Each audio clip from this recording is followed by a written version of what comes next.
आंधी तूफान से वो डरते हैं जिनके मन में प्राण बसते हैं। वो मौत देखकर भी हंसते हैं जिनके मन में महाकाल बसते हैं। दोस्तों, महादेव शिव बड़े ही दयालु हैं। उनकी भक्ति करने वाला हमेशा सुखी रहता है, क्योंकि महादेव शिव अपने भक्तों के लिए विष तक पीने को तैयार हो जाते हैं, परंतु अपने भक्तों को वे आँच तक नहीं आने देते। एक ऐसी ही सच्ची घटना आज हम आपके लिए लेकर आए हैं, जिसे सुनकर ही भक्तों के हर दुख तकलीफ दूर हो जाते हैं। दोस्तों, यह घटना आरंभ करने से पहले एक बार कमेंट बॉक्स में सच्ची श्रद्धा से हर हर महादेव जरूर लिखें। तो दोस्तों, यह घटना है छत्तीसगढ़ के एक छोटे से गांव में रहने वाले अर्जुन सिंह की। वे अपनी पत्नी और एक बच्चे के साथ सुखी जीवन व्यतीत कर रहे थे। अर्जुन सिंह महादेव के भक्त थे और उनके घर के नज़दीक ही एक शिव मंदिर था।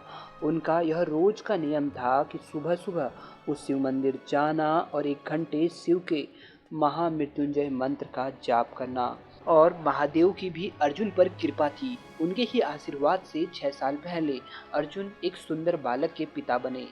अर्जुन सिंह की ही तरह उनका बच्चा भी महादेव की भक्ति में रुचि लेने लगा। एक दिन अर्जुन सिंह का बच्चा अन्य छोटे बच्चों के साथ खेलते खेलते जंगल की ओर निकल पड़ा।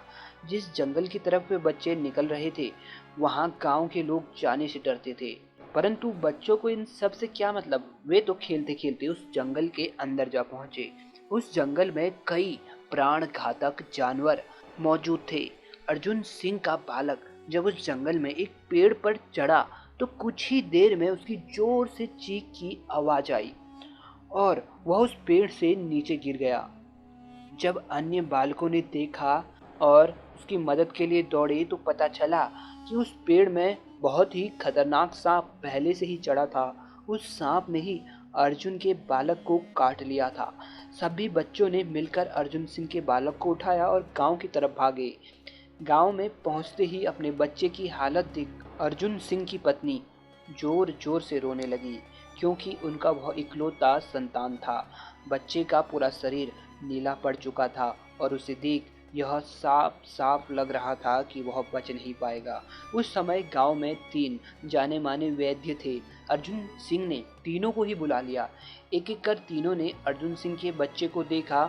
उसके हाथ की नाड़ी को पकड़ते ही वैद्य जी ने कह दिया कि यह तो प्राण छोड़ चुका है, अब हम कुछ भी नहीं कर सकते।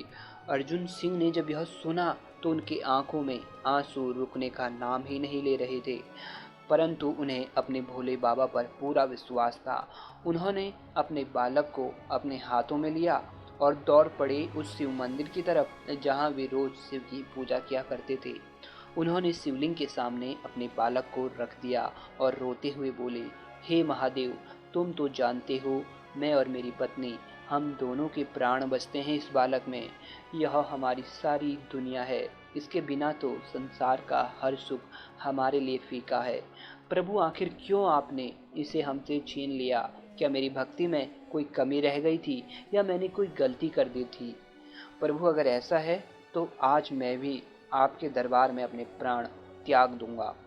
और फिर अर्जुन सिंह जोर जोर से रोते हुए महामृत्युंजय मंत्र का जाप करने लगे।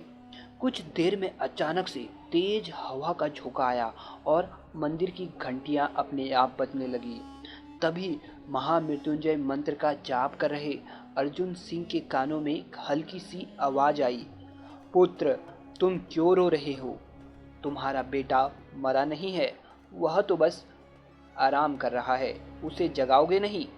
इतना सुनते ही अर्जुन सिंह ने तुरंत अपनी आंखें खोली तो आसपास कोई भी नहीं था। फिर उसने अपने पुत्र को देखा तो वह उबासी ले रहा था, मानो अभी अभी गहरी नींद से जागा हो। अर्जुन सिंह के पुत्र ने उड़ते ही कहा, पापा, हम मंदिर में क्या कर रहे हैं? मैं तो खेलने के लिए अपने दोस्तों के साथ वन में गया था। अपने पुत्र को जिंदा देख अर्जुन सिंह की आंखों में खुशी के आंसू बहने लगे और उसने अपनी छाती से अपने पुत्र को लगा लिया तथा महादेव को धन्यवाद देते हुए बोला, भोलेनाथ, मैं जानता हूँ ये तेरा ही चमत्कार है। तूने आज यह दिखा दिया कि अगर भक्ति सच्ची हो तो तेरे भक्त को खुद मृत्यु भी नहीं छू सकती। और फिर वह शिवलिंग के सामने नतमस्तक हो गया।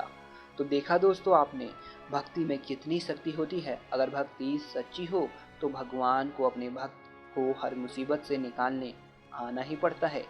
उम्मीद है आपको जानकारी पसंद आई होगी। हर हर महादेव दोस्तों।